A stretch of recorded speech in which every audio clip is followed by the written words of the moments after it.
What's going on, HP fam? I still feel like hoop, but I got the window guide bushings I want to put on this. But first, I've had these brake pads for my wife's SUV for quite a while now, and I have stuff to do for an oil change, so I got to tackle her vehicle before I can get to mine. So let's get on this.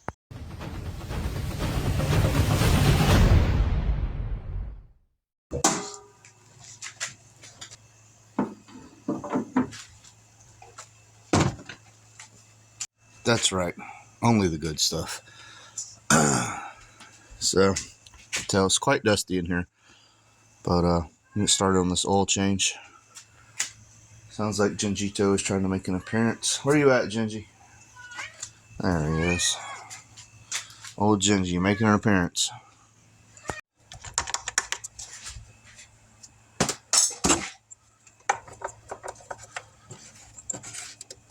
Alright, let's start it and see.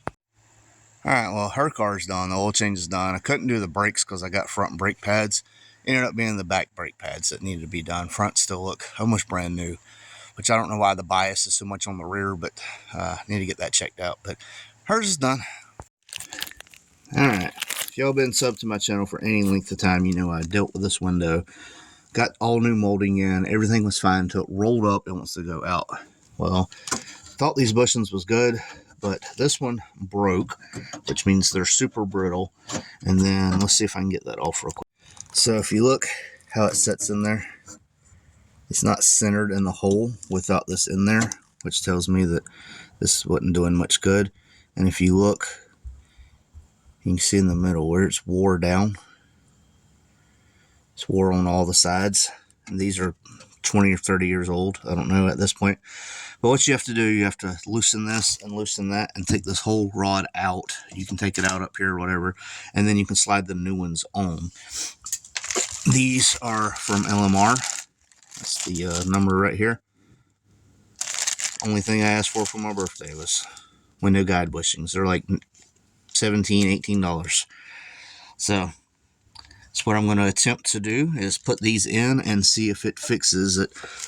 But you can tell just by the alignment of the window already that this should be like over in this way, and it is all the way this way, which means the window is leaned all the way that way. So let's get these in and see how it's going to do. Once you undo the 11 from here and there, you're going to roll your window down, and then this rod, you'll be able to pull it up and out enough to get these out. You can pull that rod all the way out. I took mine out and cleaned it last time. But I'm going to take these out and inspect them and put the new ones in. Pay attention to the orientation which you pull these out, because the locking tabs go on the sides and the alignment tabs go on the front and back. And you can tell, especially on that side, I don't know if y'all can tell, it's not a straight side. They're kind of oblonged out. And that's what it looks like in there. So now I can roll this back down and put the rod back in. Alright, so I got them in, got them greased up. I was still running into a little bit of an issue. I'll just show y'all real quick. Used to be when I roll it up, right here would come completely out to the inside of the window. You could not roll it up any further, the window would be out here. Notice it don't do that now. So some of it was their fault for rounding this out and moving all this around, and the bushings being bad, but one thing was my fault, and I want to make this very clear in case you run into the same issue.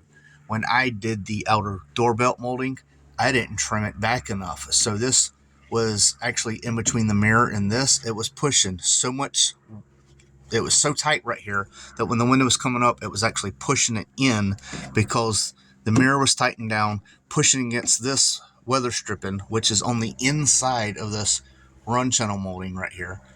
So it was like triple layer of stuff pushing in the window. So I took this back off, I trimmed it, and then I re-riveted it back on, and now it's not pushing. As you can tell, there's a small little gap there, and it's not, it was, everything was up over in this. So everything is lined up now, and I just showed y'all that when it goes up, it does not jump out of track. So we are good all the way around. Alright, got this door panel on. Of course it looks like crap because it needs to be replaced. I'm hoping to one day go with the LRB door panels. They don't fit down here in the corner because this section is ripped out, so I can't even put a tab there and make it work. But for now, it's on. I have a door panel, so I can go around, start doing the rest of this trim. Like up here, I still have this bolt for the top of my seat belt, and that piece goes over it. This is a T55, I think. Let me see. Oh, I got it right here. It is a T50. So that's what gets these out. Alright, well, still got to get the kick panel down there on and the center of the steering wheel back in, but so far, we're making progress. Alright, got the interior as complete as I had it before. I do need to put the nuts back on the back side of the steering airbag there, but other than that, everything is good except for a vacuum. So, well, wasn't a lot, but got the window going up and down. Like I said, it was about 90% of them guide bushings that was allowing it to kick over, but there was a little bit that was causing pressure on that, which was helping it kick over. Had the guide bushing been good, it wouldn't allow it to kick so far over. But all in all, it is fixed now. It goes up and down, does what it's supposed to. I got the interior back together as much as expected. Like I said, I want to go with the LRB door panels, maybe Scott Rod, but I want to go with the aftermarket door panels. I do not like Fox door panels. And if you find some for a good set, you'll pay just as much as you would for a Roller Fox. Well, maybe not these days because people want ridiculous prices, but yeah, I've seen them as high as $1,000 for good door panels, which is it's crazy to me. I do know people make them out of aluminum, and I do have to cover one more thing while we're at it. First and foremost, this is not the permanent setup, okay? This is just to get it looking good. I'm going to go with a sheet of aluminum over this, so it'll be aluminum that all this will be through and through the floor. Second of all, I've been told several people have commented about my battery needs to be vented to the outside and stuff like that. I am going to get a sealed battery or a sealed battery box. This is just to get me going. This is what came with the car. This is what I'm running. However, I know people that has had a setup like this for 20 or 30 years and never been poisoned or anything else. Not saying it don't happen. I'm just saying I'm not that worried about it. I don't hardly ever drive the car. When I do, I don't have AC, so the windows are down. I don't think I'm going to be off-gassing myself or anything like that. As far as the nitrous goes, I wanted to put like I said, with aluminum, I also want to put a plate underneath, kind of sandwich it, so everything is sturdy. So I got it all laid out except for the speaker box. When I get the speaker box in, that's when I can start planning how everything's going to go and getting everything mounted. This is not a permanent setup. I appreciate you guys' concern, but this car is not even moving yet. I mean, it runs and drives. I'm not driving it, though. And when I do drive it, I'm going to be going right down the road to work. I'm not going to be racing it. I'm not going to be doing anything crazy. I can take a back road and drive 35 all the way to work. It's literally 7 miles. So, that being said, yes, this is going to change. No, it's not permanent. Yes, I'm aware that this is not the safety means, but it's going to be a street car.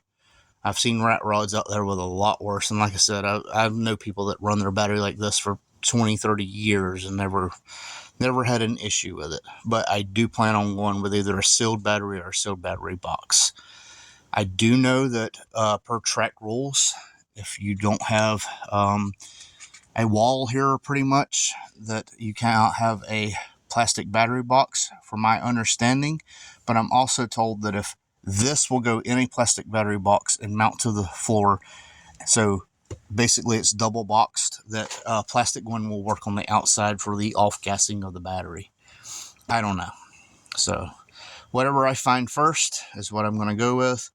I would rather go with a sealed battery because I like the way this looks. It billet this and that matches, but I am not that worried about the gases of this harming me. I will say that. You want to take precaution, that's perfectly fine. I understand.